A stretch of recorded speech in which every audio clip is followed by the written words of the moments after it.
How do you guys model arguments with your spouse in front of the kids? I feel like that's something that it's usually like in the back of my mind if we're having an argument or a discussion or whatever you want to call it. We're not yelling at each other, Yeah. but we're having a disagreement of some kind and we're trying to talk through it while raising children simultaneously. We're trying to have an important discussion because you don't want it to linger.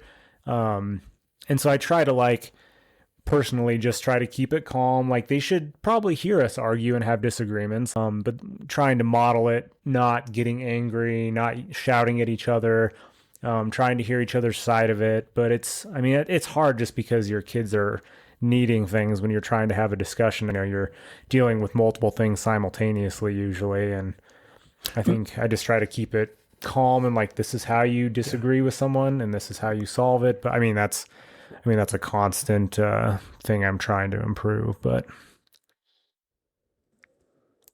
Yeah, I love that idea that that's an opportunity to model some proper and correct behavior. And so that's something like for me and Kirsty and our kids, I don't know that it's necessarily intentional, but I don't shy away from it. You got to just, and so rather than be like, okay, we'll talk about this when we get home. It's like, yeah, no, I disagree and here's why. But I think to your point, if you can disassociate yourself, like, and keep your emotions out of it. Because again, like with anger being a secondary emotion, like if you start getting angry, being able to stop and reflect, okay, why am I getting angry? Why is this argument? Why am I taking it personally? Why am I getting defensive? Why is my heart rate increasing? Why am I getting louder? Okay, that's not the masculine thing to do.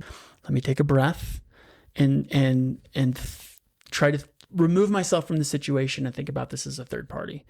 And I think if you can do that, then that's really helpful for your kids to see that, even if maybe it's not even resolved in that car ride, but getting to see, like you said, people dialogue, having opposing opinions, and maybe coming to some type of agreement or maybe not. But I think being able to ask questions, being able to express yourself. Well, here's how I feel. Here's why I think this way,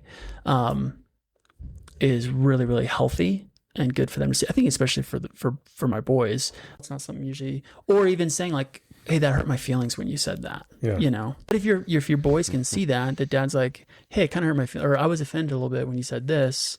And then, oh, well, that's not what I meant. Why did you, okay, problem solved. But I think, being able to model that for your kids is huge.